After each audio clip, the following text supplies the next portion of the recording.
Nobel শান্তি পুরস্কার ইসলাম ও মুসলিম বিধ্বংসে অবদানের ক্রুসেডীয় স্বীকৃতি। পৃথিবীর দেশে দেশে নির্যাতিত মুসলিমদের দিকে তাকালে মনে হয় মুসলমানদের যেন মানবাধিকার থাকতে নেই। আসলে কুফার নিয়ন্ত্রিত এই পৃথিবীতে মুসলমানরা মানুষ নয়, মানবাধিকার তো মানুষের অধিকার।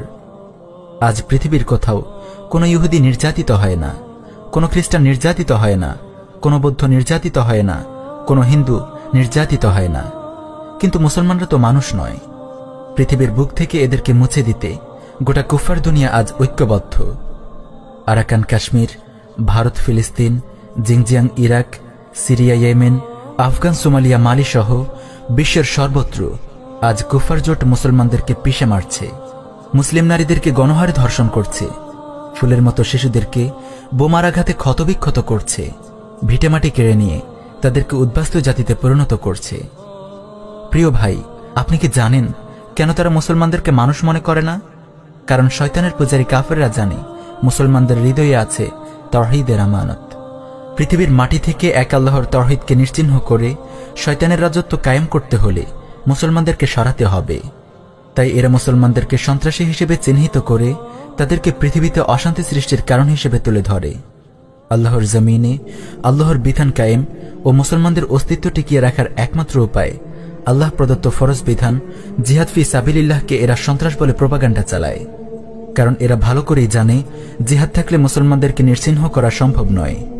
তাই তারা জিহাদকে অশান্তির কারণ হিসেবে প্রচার করে। কিন্তু এই মূর্খ বেকুবরা জানে না জিহাদ কিয়ামত পর্যন্ত চলবে, এক সেকেন্ডের জন্য জিহাদ বন্ধ হবে না। সহিহ মুসলিমে বর্ণিত হয়েছে, প্রিয় নবী সাল্লাল্লাহু আলাইহি ওয়াসাল্লাম ইরশাদ করেন, লা তাযালু তাইফাতুম মিন উম্মতি ইউকাতিলুনা আলাল হক যাহিরিনা ইলা ইয়াউমিল কিয়ামাহ। আমার উম্মতের একটি দল সত্যের উপর অটল থেকে বিজয়ী রূপে কিয়ামত পর্যন্ত বাতিলের বিরুদ্ধে যুদ্ধ করে যাবে। ইসলাম ও মুসলমানদেরকে ধ্বংস করা কুফার জোটের শান্তি প্রক্রিয়ার অংশ। ফিলিস্তিন থেকে জিনজিয়াং, আরাকান থেকে কাশ্মীর, আফগান থেকে সোমালিয়া, ইরাক থেকে ইয়েমেন সর্বত্র যেখানেই মুসলমানদের রক্তবন্যা বইছে, এটি মূলত শয়তানের পূজারীদের পরিচালিত শান্তি প্রক্রিয়ার দৃশ্য।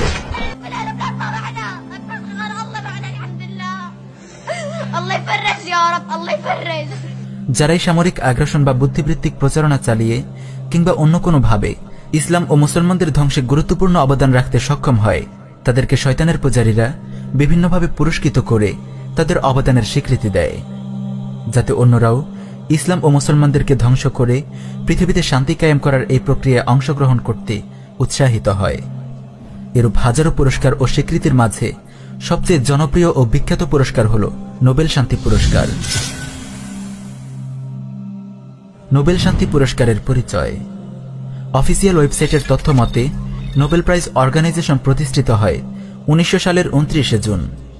সুইডেনের প্রখ্যাত বিজ্ঞানী ও ধনকুবের আলফ্রেড নোবেলের 27শে নভেম্বর 1895 সালে করা একটি উইলের দিক নির্দেশনা অনুসরণ করে তার সম্পদ থেকে এই পুরস্কার দেয়া হয়। নোবেল প্রাইজ অর্গানাইজেশনের দাবি অনুযায়ী গবেষণা, উদ্ভাবন ও মানব কল্যাণে বিশেষ অবদান রাখার স্বীকৃতি স্বরূপ ব্যক্তি বা প্রতিষ্ঠান এই পুরস্কারে ভূষিত হয়।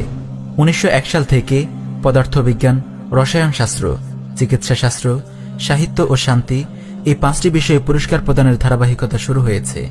1968 সাল থেকে অর্থনীতিকেও যুক্ত করা হয়েছে। পাশ্চাত্য ক্রুসেডাররা যে পুরস্কারটিকে সবচেয়ে বেশি ইসলাম ও মুসলমানদের বিরুদ্ধে ব্যবহার করেছে সেটি হল নোবেল শান্তি পুরস্কার।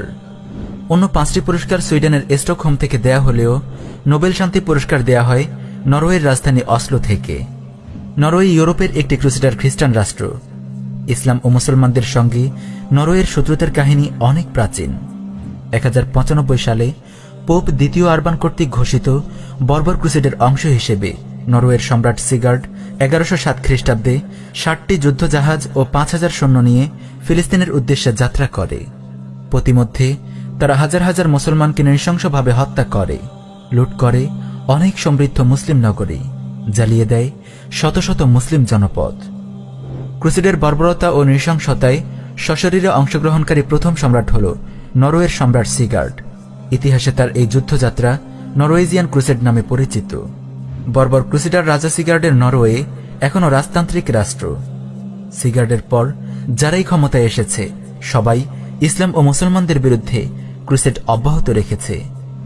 আজ নরওয়েজিয়ান ক্রুসেডের 900 বছর কেটে গেল। সিগার্ডের উত্তরসূরিরা এখনো চালিয়ে যাচ্ছে মুসলিম হত্যা ও মুসলিম ভূমি জবরদখলের সেই বর্বর খেলা। নরপিশাচ সেই ক্রুসেড বাহিনীর আধুনিক রূপ নর্থ আটলান্টিক ট্রিটি অর্গানাইজেশন ন্যাটোর অন্যতম সক্রিয় সদস্য হল নরওয়ে। 2001 সাল থেকে 2014 এই 13 বছরে আফগানের মুসলমানদেরকে নিধন করতে নরওয়ে ব্যয় করেছে $316 কোটি মার্কিন। এছাড়াও আফ্রিকার মালিতে জাতিসংঘ শান্তিরক্ষা মিশনের অধীনে 2013 সাল থেকে আজ পর্যন্ত নরওয়ে ইসলাম ও মুজাহিদদের বিরুদ্ধে যুদ্ধ করে যাচ্ছে। সম্মানিত ভিউয়ার্স, আপনারা হয়তো ভাবছেন একজন বিজ্ঞানীর ঘোষিত নোবেল শান্তি পুরস্কারের সঙ্গে নরওয়ে রাষ্ট্রের কি সম্পর্ক। এখানে লক্ষণীয় বিষয় হচ্ছে নোবেল শান্তি পুরস্কার কে পাবে তা ঠিক করে ক্রুসেডার নরওয়ের পার্লামেন্টের নির্বাচিত 5 সদস্যের একটি কমিশন। সুতরাং বুঝতেই পারছেন ইসলাম ও মুসলমানদের বিরুদ্ধে যুদ্ধরত এই ক্রুসেডার রাষ্ট্রের পার্লামেন্ট শান্তি পুরস্কারের জন্য কাদেরকে সিলেক্ট করবে। সম্মানিত ভিউয়ার্সদের সামনে আমরা পূর্বেই স্পষ্ট করেছি যে তাদের কাছে শান্তি প্রক্রিয়ার মানে হল মুসলমান ও মুজাহিদদেরকে নিধন করা এবং মুসলিম ভূমি জবরদখল করা, যেমনটি নরওয়ের সৈন্যরা সন্ত্রাসী ক্রুসেডার ন্যাটো জোটের অধীনে আফগানে এবং জাতিসংঘ শান্তিরক্ষা মিশনের অধীনে মালিতে করে যাচ্ছে। নোবেল শান্তি পুরস্কার কাদের জন্য? অফিসিয়াল ওয়েবসাইটের তথ্য মতে 1901 সাল থেকে 2019 সাল পর্যন্ত মোট 100টি নোবেল শান্তি পুরস্কার দেয়া হয়েছে 107 জন ব্যক্তি ও 27টি সংস্থাকে। চলুন দেখা যাক কারা এই নোবেল পুরস্কারগুলো পেয়েছে। 1901 সালে যৌথভাবে শান্তি পুরস্কার পায় সুইজারল্যান্ডের জিন হেনরি ডোনান্ট এবং ফ্রান্সের ফ্রেডেরিক পাসে। হেনরি ডোনান্টকে শান্তি পুরস্কার দেয়া হয় ইসলামের বিরুদ্ধে যুদ্ধরত ক্রুসেডার রাষ্ট্রগুলোর পারস্পরিক দ্বন্দ্ব মেটানোর স্বীকৃতিস্বরূপ। 1859 সালে একটি ব্যবসায়িক সফরে হেনরি ডোনান্ট ইতালির সলফেরিনো যুদ্ধের ভয়াবহতা ও ধ্বংসযজ্ঞ প্রত্যক্ষ করেন। এতে প্রায় 30,000 খ্রিস্টান ক্রুসেডার মারা যায় এবং অগণিত ক্রুসেডার আহত ও অঙ্গহানির শিকার হয়। 1862 সালে হেনরি ডোনান্ট যুদ্ধের বিভীষিকা নিয়ে তার এই মেমোরি অফ সলফেরিনো বইটি প্রকাশ করেন। তার যুদ্ধকালীন অভিজ্ঞতা তাকে নিম্নোক্ত প্রস্তাবগুলো উপস্থাপন করতে উদ্বুদ্ধ করেছিল। 1. যুদ্ধকালীন সময়ে একটি স্থায়ী চিকিৎসা ও ত্রাণ সংস্থা। 2. একটি সরকারি চুক্তি যা সংস্থাটির নিরপেক্ষতার স্বীকৃতি দেবে এবং যুদ্ধাঞ্চলে সংস্থাটিকে সাহায্য প্রদানের অনুমতি দেবে। প্রথম প্রস্তাবটির ধারাবাহিকতায় 1863 সালে হেনরি ডোনান্ট তার 3 জন সঙ্গীকে নিয়ে প্রতিষ্ঠা করেন ক্রুসেডার সৈন্যদের সেবা সংস্থা রেড ক্রস। আর দ্বিতীয় প্রস্তাবের ধারাবাহিকতায় 22 আগস্ট 1864 সালে স্বাক্ষরিত হয় প্রথম জেনেভা চুক্তি। এই চুক্তিতে স্বাক্ষর করে Switzerland, France, Portugal, Germany, Belgium, Italy, Spain, Denmark, Netherland, Sweden ও নরওয়ে সহ সর্বমোট 12টি ক্রুসেডার রাষ্ট্র। ক্রুসেডারদের কল্যাণে নিবেদিত এই দুটি অবদানের জন্য সর্বপ্রথম নোবেল শান্তি পুরস্কারে ভূষিত হয় হেনরি ডোনান্ট। পৃথিবীর কোথাও মুসলমানদের জন্য জেনেভা চুক্তি মানা হয়নি, হচ্ছে না। আরাকান থেকে কাশ্মীর, সোমালিয়া থেকে জিংজিয়াং, আফগান থেকে ইয়েমেন, কোথাও না। বরং কুফার জোট গোয়েন্তানামবে কিংবা আবু গারিবের মতো কারাগারগুলোতে বন্দী মুসলমানদেরকে অমানসিক নির্যাতন করে মানবতার কবর রচনা করেছে। এবার আমরা দেখব ইসলাম ও মুসলমানদের বিরুদ্ধে হেনরি ডোনান্টের প্রতিষ্ঠিত রেড ক্রসের ভূমিকা। রেড ক্রস সারা পৃথিবীতে মুসলিমদের বিরুদ্ধে যুদ্ধরত খ্রিস্টান ক্রুসেডার সৈনিকদের চিকিৎসা সেবা প্রদান এবং মুসলিম শরণার্থীদের অসহায়ত্বকে পুঁজি করে খ্রিস্টান ধর্মের প্রতি আকৃষ্টকরণ, নারী ক্ষমতায়নের নামে মুসলিম দেশগুলোতে পাশ্চাত্য নষ্ট সংস্কৃতির বিস্তার ইত্যাদির জন্য কাজ করে। বাংলাদেশে এরা রেড ক্রিসেন্ট সোসাইটি নামে পরিচিত। বিভিন্ন ছদ্মনামে সেবার আড়ালে রোহিঙ্গা শরণার্থীদেরকে খ্রিস্টান বানানোর চক্রান্ত করছে এই এনজিওগুলো। আফগানিস্তানে তালেবান মুজাহিদদের বিরুদ্ধে পৃথিবীর সবচেয়ে বড় ঘাঁটি ও কার্যক্রম পরিচালনা করে রেড ক্রস। ক্রুসেড বাহিনীর চিকিৎসা সেবায় অবদান রাখার স্বীকৃতি স্বরূপ নরওয়েজিয়ান নোবেল কমিটি রেড ক্রসকে 1917 সালে, 1944 সালে এবং 1963 সালে মোট 3 বার নোবেল শান্তি পুরস্কার প্রদান করেছে। সারা পৃথিবীতে খ্রিস্টান সাম্রাজ্য প্রতিষ্ঠায় হেনরি ডোনান্টের অবদান শুধু রেড ক্রস প্রতিষ্ঠা ও প্রথম জেনেভা চুক্তির মাঝেই সীমাবদ্ধ নয়, বরং পৃথিবীর সবচেয়ে বড় যুব সংগঠন YMCA বা ইয়ং মেন্স খ্রিস্টিয়ান অ্যাসোসিয়েশন এর সহপ্রতিষ্ঠাতা এই হেনরি ডোনান্ট। 120টি দেশে 6,50,00,000 খ্রিস্টান যুবক এর দৃশ্যমান সদস্য। বাংলাদেশেও YMCA বাংলাদেশ নামে এর একটি শাখা আছে। নিজেদের ওয়েবসাইটে এরা প্রকাশ্যে ঘোষণা দিয়েছে বাংলাদেশে ঈশ্বর রাজ্য প্রতিষ্ঠা করাই হল ওয়াইএমসিএ এর বাংলাদেশ শাখার প্রধান উদ্দেশ্য। পাশাপাশি আমাদের রোহিঙ্গা মুসলিম ভাইদেরকে খ্রিস্টান ধর্মে ধর্মান্তরিত করার এক হীন তৎপরতায় লিপ্ত এই ওয়াইএমসিএ বাংলাদেশ। কোনরকম রাগটাগ ছাড়াই এই ক্রুসেডাররা তাদের প্রকাশিত আর্টিকেলে অসহায় রোহিঙ্গা মুসলিমদেরকে খ্রিস্ট ধর্মে ধর্মান্তরিত করার চমৎকার সম্ভাবনার কথা উল্লেখ করেছে। সম্মানিত ভিউয়ার্স, নোবেল শান্তি পুরস্কার প্রাপ্ত 107 জন ব্যক্তি এবং 27টি সংস্থার সবগুলো নিয়ে আলোচনা করা এই সংক্ষিপ্ত পরিসরে সম্ভব নয়। চলুন আমরা আরো 2-1টি কেস স্টাডি করে নরওয়েজিয়ান নোবেল কমিটির ইন্টেনশন বোঝার চেষ্টা করি। 1988 সালে ক্রুসেডার নরওয়েজিয়ান পার্লামেন্টের নির্বাচিত নোবেল কমিটি শান্তি পুরস্কারের জন্য নির্বাচন করে ইসলাম ও মুজাহিদদের বিরুদ্ধে যুদ্ধরত জাতিসংঘ শান্তিরক্ষী বাহিনীকে। হাজার হাজার মুসলমানকে তারা হত্যা করেছে, ধর্ষণ করেছে হাজারো মুসলিম নারীকে। ব্রিটেনের বিখ্যাত দৈনিক দ্য সানের রিপোর্ট অনুযায়ী শান্তিরক্ষী নামে জাতিসংঘের এই সন্ত্রাসী বাহিনী গত 1 দশকে 60,000 নারীকে ধর্ষণ করেছে। আমরা জাতিসংঘ শান্তিরক্ষা মিশনের ওপর নির্মিত শর্ট ডকুমেন্টারিতে দেখিয়েছি তারা শান্তিরক্ষার নামে বিভিন্ন দেশে মুসলমানদেরকে হত্যা করছে এবং মুসলিম ভূমি জবরদখল করছে। ডকুমেন্টারির লিঙ্ক ডিসক্রিপশনে দেয়া আছে, আগ্রহীরা দেখে নিতে পারেন। নরওয়েজিয়ান নোবেল কমিটির দৃষ্টিতে শান্তিরক্ষার অর্থ কি তা নিশ্চয়ই ভিউয়ার্সরা আন্দাজ করতে পারছেন। চলুন নোবেল শান্তি পুরস্কার প্রাপ্ত আরো কয়েকটি সংস্থার নাম জানা যাক। 1947 সালে নরওয়েজিয়ান নোবেল কমিটির শান্তি পুরস্কারের জন্য নির্বাচন করে ক্রুসেডার আমেরিকার 2টি সংস্থা, আমেরিকান ফ্রেন্ড সার্ভিস কমিটি এবং ফ্রেন্ড সার্ভিস কাউন্সিলকে। বাহ, কি চমৎকার নির্বাচন! 1954 এবং 1981 সালে নোবেল শান্তি পুরস্কার দেয়া হয় জাতিসংঘের শরণার্থী বিষয়ক সংস্থা ইউএনএইচসিআরকে। পুরো বিশ্বে মুসলিম নির্যাতন, মুসলিম ভূমি জবরদখলে কুফার জোট জাতিসংঘের ভূমিকার কথা আমরা উল্লেখিত ডকুমেন্টারিতে আলোচনা করেছি। 1965 সালে নোবেল শান্তি পুরস্কার দেয়া হয় কুফার জোটের শিশু বিষয়ক সংস্থা ইউনিসেফকে। 2001 সালে দেয়া হয় ক্রুসেডারদের পাওয়ার হাউস স্বয়ং জাতিসংঘকে। এই জাতিসংঘের মাধ্যমে কাফেররা মুসলমানদের প্রথম কেবলা বাইতুল মাকদিস মুসলমানদের হাত থেকে কেড়ে নিয়েছিল। 2012 সালে নোবেল পুরস্কার দেয়া হয় ইউরোপীয় ক্রুসেডার সন্ত্রাসীদের আখড়া ইউরোপিয়ান ইউনিয়নকে। ভিউয়ার্স, যুগ যুগ ধরে যেসব সংস্থার হাত মুসলমানদের রক্তে রঞ্জিত সেই সংস্থাগুলোই শান্তি পুরস্কারের তালিকায় অন্তর্ভুক্ত হয়েছে। আরাকান থেকে কাশ্মীর, আফগান থেকে সোমালিয়া, ফিলিস্তিন থেকে জিনজিয়াং, সর্বত্র মুসলমানদের নির্যাতন ও নিপীড়নের মূলে আছে এই সংস্থাগুলো। চলুন এবার নোবেল পুরস্কার প্রাপ্ত আর কয়েকজন ব্যক্তির কেস স্টাডি করা যাক। 1973 সালে নরওয়েজিয়ান নোবেল কমিটি নোবেল শান্তি পুরস্কারের জন্য নির্বাচিত করে পৃথিবীর ইতিহাসের রক্তখ্যাত এক দানব মার্কিন পররাষ্ট্রমন্ত্রী হেনরি কিসিঞ্জারকে। ভিয়েতনাম যুদ্ধে হেনরি কিসিঞ্জারের নির্দেশে কম্বোডিয়ায় কার্পেট বোম্বিং চালায় মার্কিন বিমান বাহিনী। এতে 1.5 লক্ষের মতো মানুষ নিহত হয়। 1978 সালে যৌথভাবে নোবেল শান্তি পুরস্কার লাভ করে মিশরের গাদ্দার শাসক আনোয়ার সাদাত এবং ইহুদি সন্ত্রাসী সংগঠন ইরগুনজাইলিয়মির প্রধান ও জারজ রাষ্ট্র ইসরায়েলের president Menachem Begin. Anwar Sadat মুসলমানদের সঙ্গে গাদ্দারি করে ক্যাম্প ডেভিড চুক্তি স্বাক্ষর করে ফিলিস্তিনকে ইসরায়েলের হাতে তুলে দেয়। গাদ্দার আনোয়ার সাদাত পেয়েছিল পবিত্র ভূমি ফিলিস্তিনকে ইসরায়েলের হাতে তুলে দেওয়ার পুরস্কার, আর হাজারো মুসলমানের খুনি মেনাকেম বেগেন পেয়েছে মুসলিম হত্যার পুরস্কার। 1991 সালে নোবেল শান্তি পুরস্কার দেয়া হয় মানবতার নরখাদক অং সান সুচিকে। তার শাসনামলে মায়ানমারে রোহিঙ্গা মুসলিমদের উপর চালানো হয় বর্বর নারকীয় হত্যাকাণ্ড। রাষ্ট্রীয়ভাবে মুসলিম রাখাইনদেরকে সকল প্রকার চাকুরি থেকে বরখাস্ত করা হয়। মুসলিমদেরকে জীবন্ত আগুনে পুড়িয়ে মারা হয়। তাদেরকে ঘরবাড়ি ও ভিটেমাটি ছাড়তে বাধ্য করা হয়। মুসলিম নারীদেরকে গণহারে ধর্ষণ করা হয়। লক্ষ লক্ষ রোহিঙ্গা ভিটেমাটি হারিয়ে আশ্রয় নেয় বাংলাদেশে। 1994 সালে ইসরায়েলকে স্বীকৃতি দেওয়ার পুরস্কার হিসেবে ইয়াসির আরাফাত পায় নোবেল শান্তি পুরস্কার। তবে একা নয়, সঙ্গে আছে সন্ত্রাসী জারজ রাষ্ট্র ইসরায়েলের 2 নরপিশাচ প্রেসিডেন্ট শিমন পেরেজ ও আইজাক রবিন। সন্ত্রাসী ইসরায়েল রাষ্ট্রের স্বীকৃতি আদায় ও ফিলিস্তিনিদের রক্তবন্যা বইয়ে দিয়ে পবিত্র ভূমি জবরদখল করেছিল এই ঘাতকগুলো। নোবেল কমিটির দৃষ্টিতে এটিই হল শান্তি প্রতিষ্ঠা। 2006 সালে নোবেল শান্তি পুরস্কার দেয়া হয় বাংলাদেশের সুদী মহাজন ডক্টর মোহাম্মদ ইউনুস ও তার প্রতিষ্ঠান গ্রামীণ ব্যাংককে। বাংলাদেশের গ্রামে গ্রামে সুদী লেনদেন ছড়িয়ে দেওয়ার পেছনে গ্রামীণ ব্যাংক বিশেষ ভূমিকা পালন করেছে। সুদকে পবিত্র কোরআনে আল্লাহ তার রাসূলের বিরুদ্ধে যুদ্ধ ঘোষণা বলে অভিহিত করা হয়েছে। অগণিত মুসলিম নারীকে গ্রামীণ ব্যাংক ঘর থেকে বের করেছে।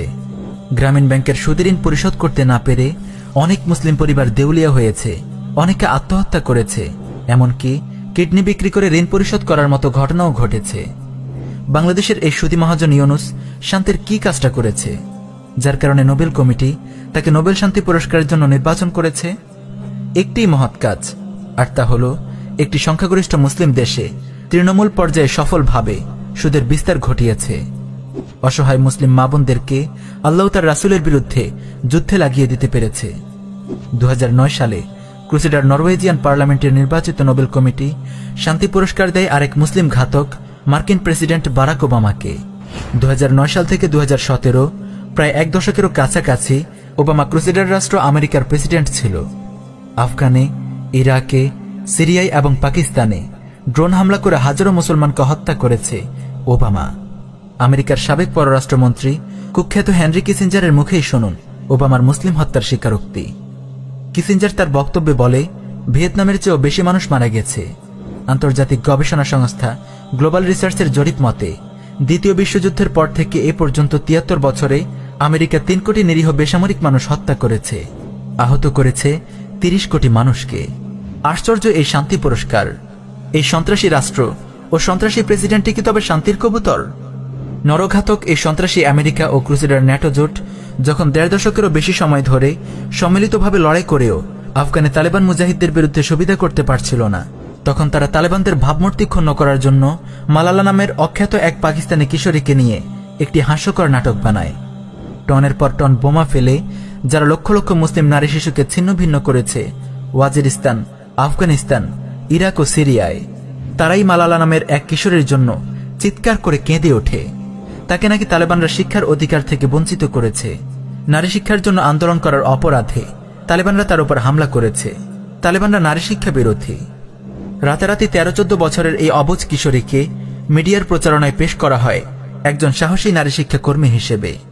নরওয়েজিয়ান নোবেল কমিটি ক্রুসেডারদের এই নাটককে পূর্ণতা দিয়ে মালালা নামের এই কিশোরীকে 17 বছর বয়সে 2014 সালে নোবেল শান্তি পুরস্কার দেয়।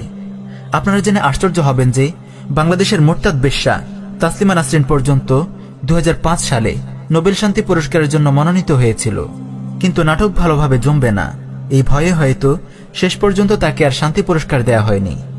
এখান থেকে নিশ্চয়ই বুঝতে পারছেন শান্তি মানে কি আর শান্তি পুরস্কার কারা পায়। সর্বশেষ সম্প্রতি 2019 সালে নোবেল শান্তি পুরস্কার পেল ইথিওপিয়ার প্রেসিডেন্ট আবিই আহমেদ। ধর্মবিশ্বাসে সে একজন অর্থোডক্স খ্রিস্টান। হেনরি ডুনান্টের মতো প্রেসিডেন্ট আবিই আহমেদকেও নোবেল শান্তি পুরস্কার দেওয়া হয়েছে ইথিওপিয়া ইরিত্রিয়া সীমান্তে ইরিত্রিয়ার টিগ্রায়ান খ্রিস্টান ও ইথিওপিয়ান খ্রিস্টানদের মাঝে ঐক্য স্থাপনের স্বীকৃতি স্বরূপ। এই ক্রুসেডার ইথিওপিয়ার পূর্ব সীমান্ত ঘেঁষা রাষ্ট্র সোমালিয়াতে পথপথ করে উঠছে জিহাদের পতাকা। তাগুত প্রশাসনকে হটিয়ে মার্কিন ও জাতিসংঘ শান্তি মিশনের সম্মিলিত বাহিনীর আগ্রাসী ক্রুসেড বাহিনীকে মোকাবেলা করে সোমালিয়ার অধিকাংশ এলাকায় ইসলামী শরিয়াহ বাস্তবায়ন করেছে হারাকাতুশ শাবাব মুজাহিদ বাহিনী। সোমালিয়া যেন সাম্রাজ্যবাদীদের কবরস্থান খ্যাত আরেকটি আফগান।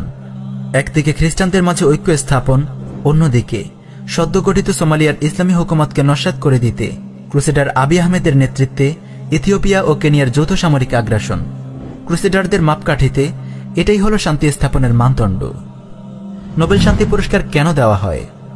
নোবেল কমিটির শান্তি পুরস্কার প্রদানের এই প্যাটার্ন থেকে বোঝা যায় 1 শতাব্দী কাল ধরে ক্রুসেডার নরওয়েজিয়ান পার্লামেন্ট বেশ কিছু পয়েন্টকে সামনে রেখে পুরস্কারগুলো প্রদান করেছে। উল্লেখযোগ্য কয়েকটি পয়েন্ট আমরা এখানে উল্লেখ করছি। কুফফার বাহিনীকে সংঘবদ্ধকরণ এবং ক্রুসেডার সৈন্যদের চিকিৎসা সেবা সহ বিভিন্নভাবে সহযোগিতা প্রদান, মুসলমান হত্যা ও মুসলিম ভূমি জবরদখলে সাফল্য, ইসলাম ও মুসলমানদের সাথে গাদ্দারি, ইসলামের বিরুদ্ধে বুদ্ধিবৃত্তিক আগ্রাসন এবং জিহাদ ও মুজাহিদদের ভাবমূর্তি ক্ষুণ্ণকরণ, মুসলিম সমাজে সুদ, জুয়া, ব্যভিচার ইত্যাদির মতো জাহিলিয়াতের অনুপ্রবেশ ঘটাতে অবদান রাখা, খ্রিস্ট ধর্ম প্রচারে ব্যাপক অংশগ্রহণ। পরিশেষে আমরা বলবো, কোন সচেতন মুসলমান কাফেরদের এই ঘৃণ্য পুরস্কার নিয়ে ভুল ধারণায় থাকতে পারে না, গর্বিত হতে পারে না এই পুরস্কার পাওয়া ইসলামের দুশমনদেরকে নিয়ে। কারণ নোবেল শান্তি পুরস্কার পাওয়ায় এই কথার প্রমাণ সে ঈমান ও কুফরের এই লড়াইয়ে কুফফারদের শিবিরে অবস্থান করছে এবং ইসলাম ও মুসলমানদের বিরুদ্ধে উল্লেখযোগ্য অবদান রেখে শয়তানের পূজারী কাফেরদেরকে খুবই সন্তুষ্ট করতে সক্ষম হয়েছে। আল্লাহ তাআলা কাফেরদের এই চক্রান্ত থেকে সকল মুসলিম ভাইদের ঈমান আমলকে হেফাজত করুন। আমিন ইয়া রাব্বাল আলামিন।